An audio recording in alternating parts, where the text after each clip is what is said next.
Buenas tardes, mi nombre es Urbanija Mariela, soy licenciada en nutrición y estoy a cargo del Departamento de Alimentación y Nutrición en el Hogar Rossmann. En esta oportunidad quería compartir con ustedes algún material sobre las generalidades para una nutrición saludable en el adulto mayor, que a veces puede ser un tanto complejo. Pero para pensar primero en las estrategias nutricionales que tenemos que adoptar en este tipo de personas, tenemos que poder comprender qué cambios se suceden en esta edad. Y esos cambios los podemos agrupar en tres grandes grupos: los cambios fisiológicos propios del envejecimiento, los cambios patológicos por la mayor frecuencia de patologías en este tipo de personas y, no menos importante, los cambios ambientales. Dentro de los cambios fisiológicos podemos nombrar a la pérdida de la percepción sensorial, lo que va a directamente impactar en la palatabilidad del alimento, en la atracción del alimento, ¿sí? Una mayor saciedad, porque son personas donde el alimento permanece mucho más tiempo en el estómago y eso hace que estén saciados por mucho más tiempo. Disminución del apetito, esto tiene que ver mucho con la caída hormonal, la disminución de estrógenos y testosterona, también por la disminución de algunos receptores y algunas alteraciones en las señales neuroquímicas que se ocurren entre el aparato digestivo y el sistema nervioso. Em, Otro tipo de cambios son los cambios metabólicos. La cantidad de calorías que necesitan este tipo de personas para mantener su vitalidad básica es mucho menor que la de un adulto joven. Básicamente porque baja su masa muscular, porque baja el agua corporal total y porque hay una redistribución de su compartimiento graso. Esto se va a traducir en menor gasto, ¿sí? Y por ende su requerimiento calórico va a ser mucho menor. Si a eso le sumamos la menor actividad física que este tipo de personas realizan, bueno, realmente la cantidad de calorías que necesiten por día va a ser menor que la de un adulto joven, ¿sí? Y también ocurren cambios fisiológicos propios en el aparato digestivo, propios del envejecimiento, como por ejemplo una menor salivación, lo que lleva a una dificultad en la formación del bolo alimenticio en la boca, mayor posibilidad de reflujo gastroesofágico, mayor permanencia gástrica, menor absorción de alimentos por una atrofia en la mucosa intestinal, disminución en la producción de bilis, bueno, un montón de cambios, ¿sí? Que lo que van a llevar es que la digestión se vuelva mucho más lenta y por ende la ingesta de alimentos también. Por otro lado, dijimos que que son un grupo de personas donde las patologías son un poco más frecuentes, mismo por este proceso de envejecimiento, ¿sí? Entonces pueden ocurrir enfermedades sistémicas, infecciosas, básicamente también porque cae también su sistema inmune.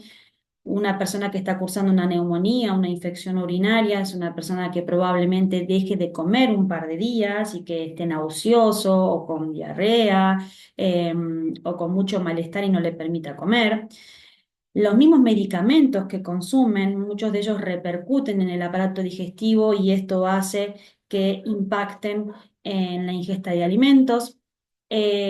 Trastornos digestivos, ¿sí? Que estén cursando con diarreas o que tengan procesos, por ejemplo, diverticulares o de reflujo o acidez.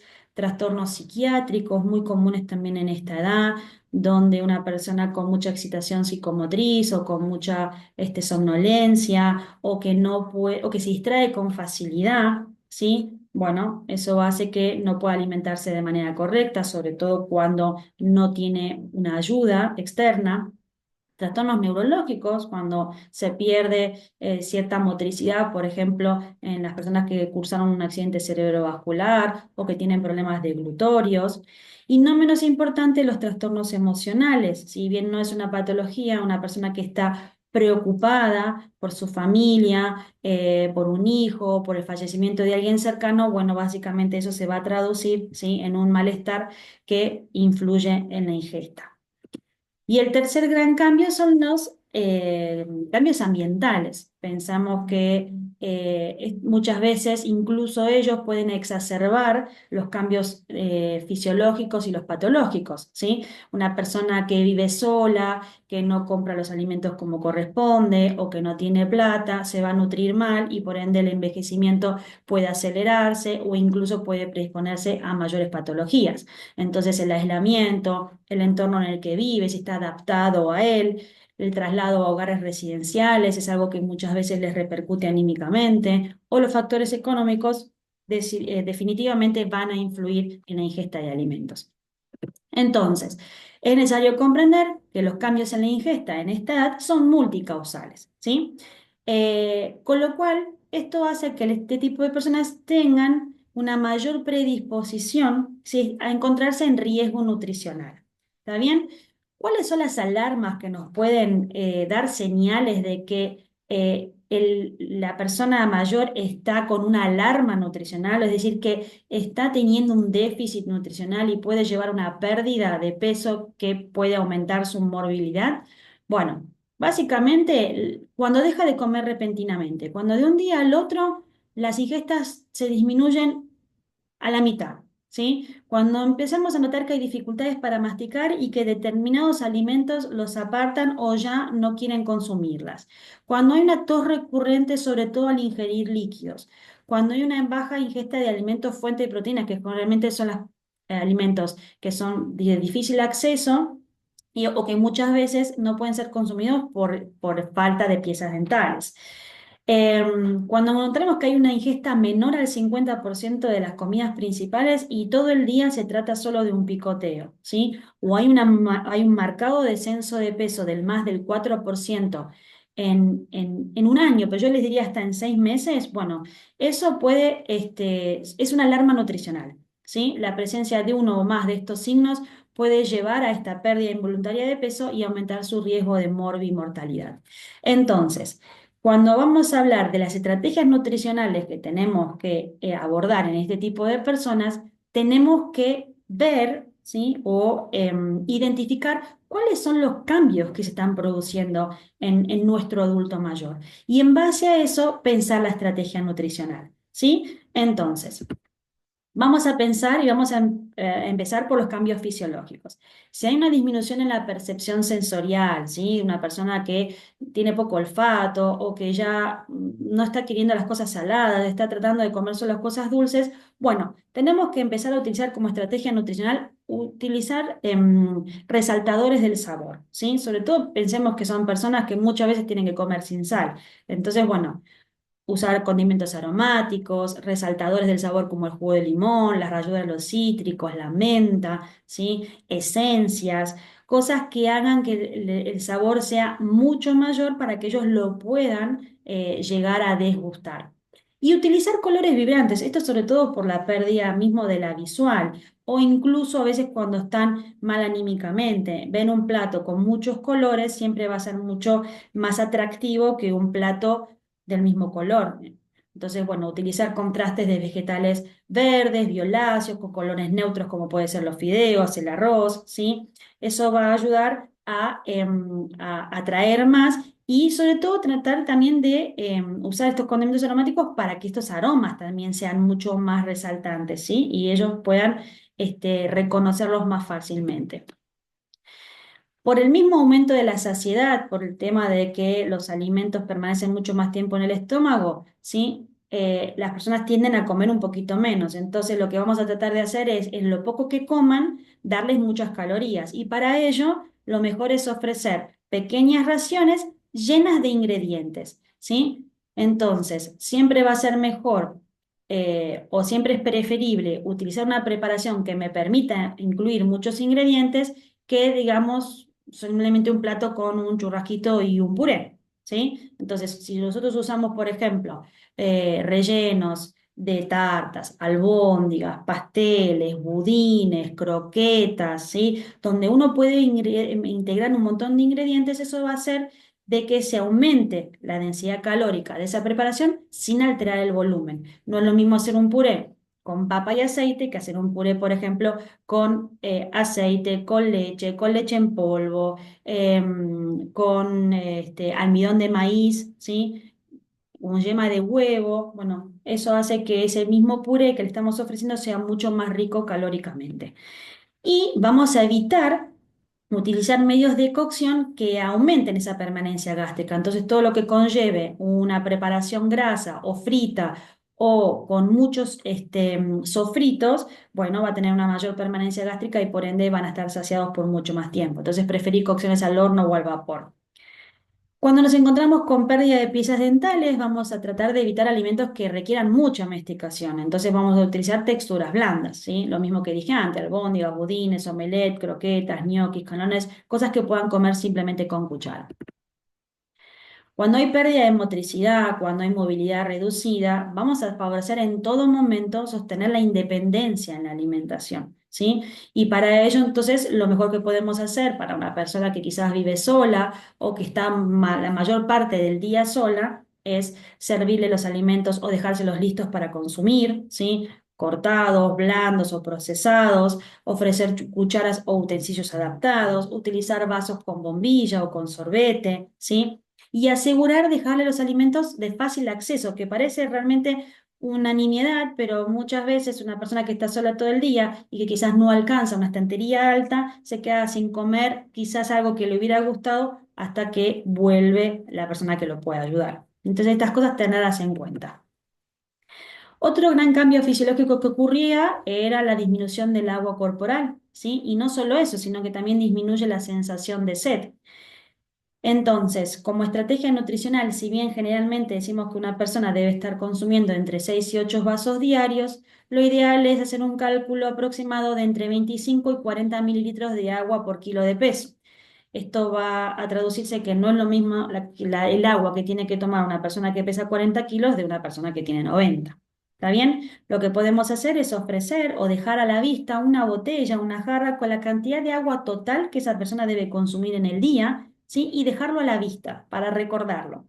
Si esa agua es muy insípida y las personas no lo quieren consumir, porque justamente entre la reducción de la pérdida sensorial y la baja palatabilidad, bueno, muchas veces el agua no la quieren tomar sola, entonces se puede aromatizar con menta o con jugo de limón, ¿sí? O incluso a veces con algunas bebidas como el termo, el agua tónica, para darle un amargor. Valerse de preparaciones líquidas para poder cumplir con el requerimiento hídrico, infusiones, licuados, gelatinas, caldos, todo eso ayuda. Y establecer alarmas u horarios predeterminados para la toma de agua. Yo muchas veces lo que les digo es, a la hora que tienen que tomar determinado medicamento, recuerden tomar junto con eso un vasito de agua. Y eso ya permite esos recuerdos durante el día para poder cumplir con este requerimiento. Y pasamos a los cambios patológicos. Si bien hay muchas patologías que pueden ocurrir en la edad adulta, vamos a mencionar las más comunes. Algunas pueden ser, por ejemplo, la alteración en la deglución. Cuando una persona comienza a tener problemas a la hora de deglutir, el primer signo de eso es generalmente la tos, ¿sí? O la recurrencia en infecciones respiratorias. Vamos a tener que optar por modificar los alimentos y ofrecerlos blandos, procesados o licuados.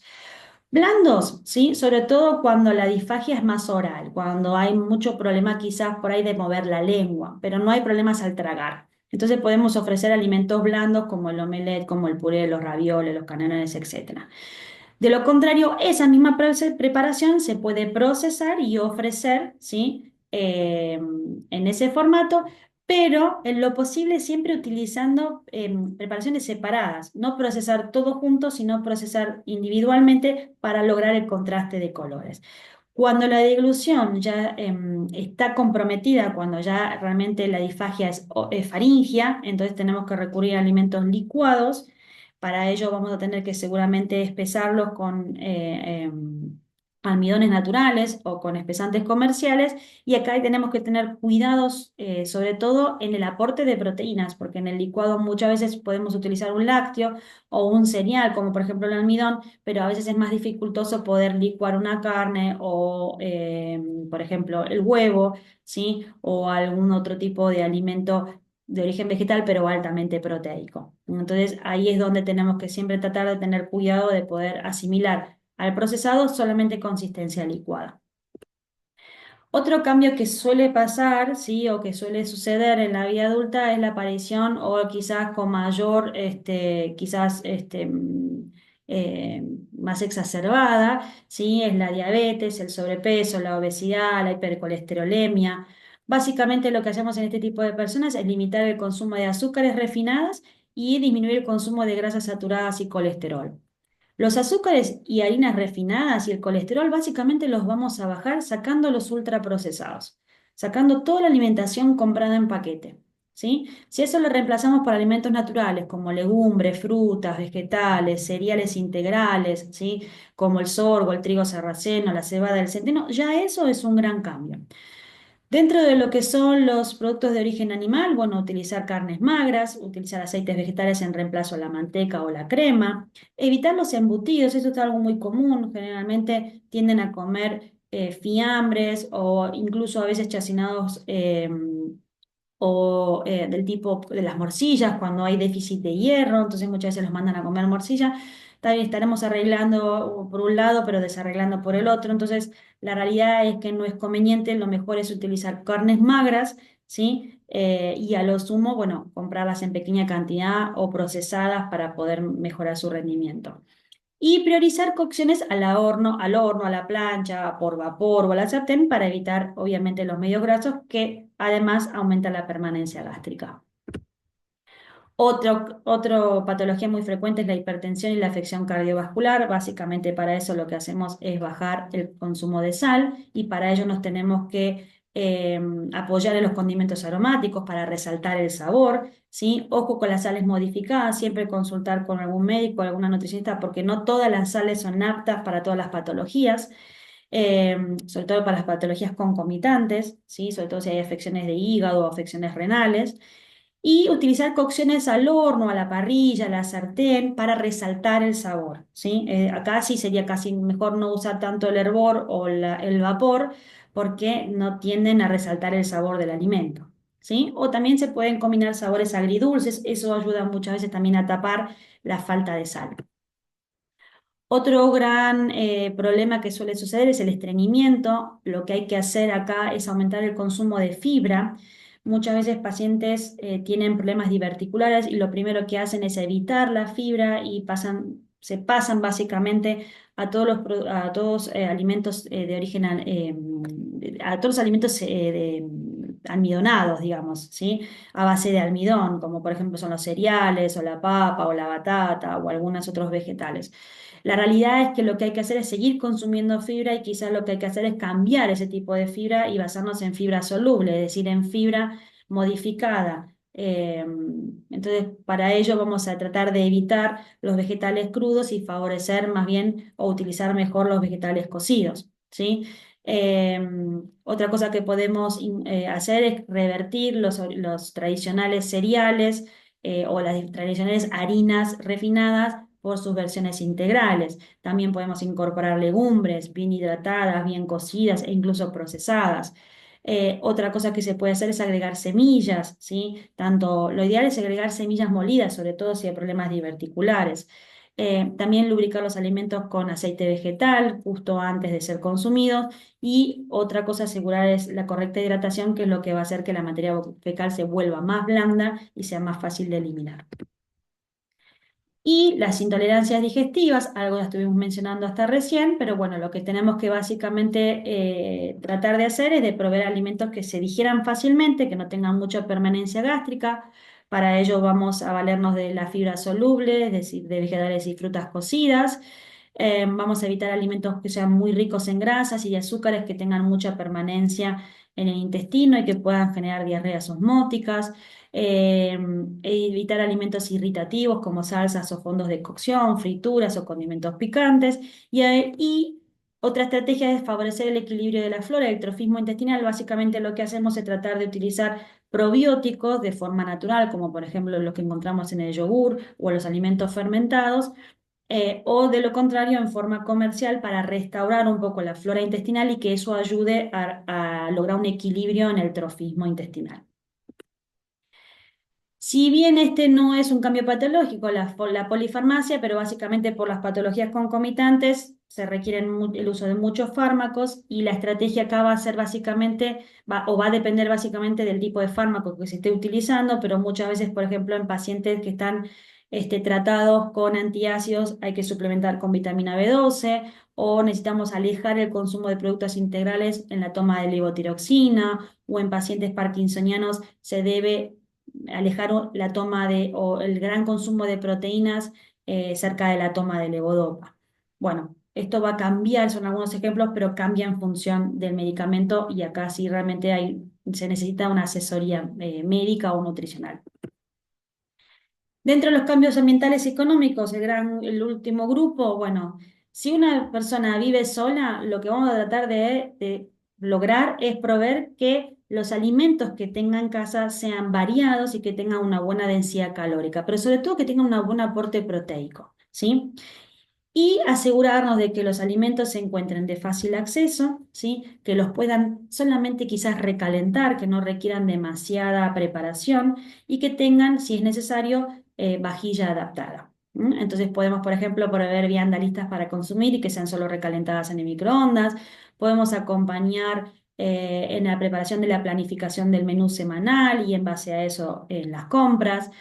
Proveer y dejar siempre a mano colaciones saludables de fácil consumo, como es el yogur, los postres, los untables, las barras energéticas, las frutas. Volvemos a decir, son personas que tienen mayor tendencia a las cosas dulces y este tipo de preparaciones, si son caseras y están a mano, son mucho más nutritivas que de golpe un paquete de galletitas.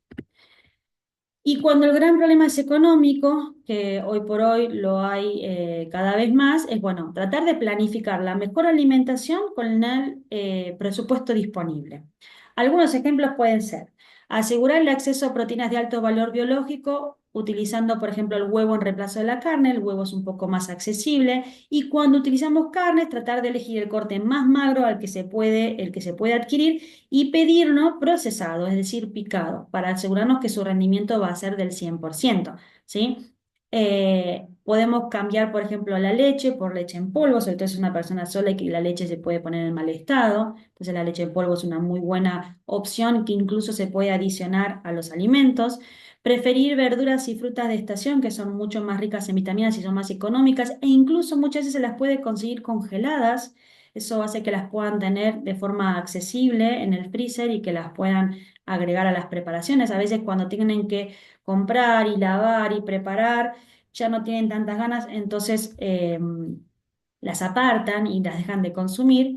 Y también se pueden elegir alimentos más saludables, con larga vida útil, como antes dije, la leche en polvo o las harinas integrales, las semillas, el arroz integral, por ejemplo, algunas legumbres y demás. Y una sugerencia, participar de compras comunitarias, que lo que hace mucho es abaratar los costos. Entonces, en conclusión, un régimen general destinado a una persona mayor debe cubrir de base por lo menos sus requerimientos fisiológicos, todo este proceso de envejecimiento. Eso significa que un alimento ya va a tener que estar preparado para esa persona.